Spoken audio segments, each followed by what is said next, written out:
Neighbor threatens to sue me for something ridiculous, so I take action first. My neighbor Kevin showed up at my door last Tuesday holding a tape measure and looking angry. He said my fence was foreign onto his property, and I had 2 weeks to move it or he'd take me to court.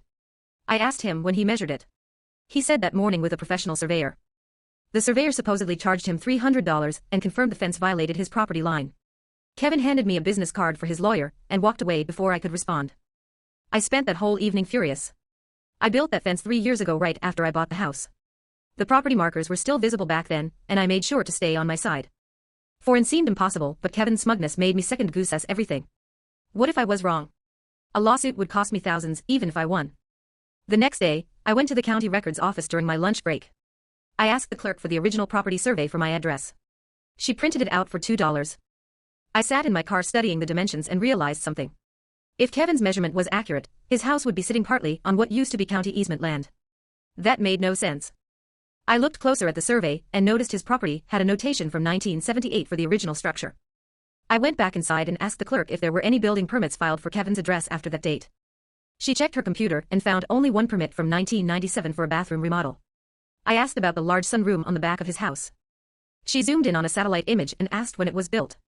I said it was there when I moved in 3 years ago, so probably 10 years old at least. She pulled up the code enforcement guidelines and showed me the violation penalties. Unpermitted additions started at $5,000 in fines. If the structure failed inspection, the owner had to bring it to code or demolish it entirely. She said I could file an anonymous complaint if I had concerns about neighborhood safety. I drove home and looked at Kevin's sunroom from my backyard. It was massive, maybe 15 feet deep and 20 feet wide with floor-to-ceiling windows and a vacant roof.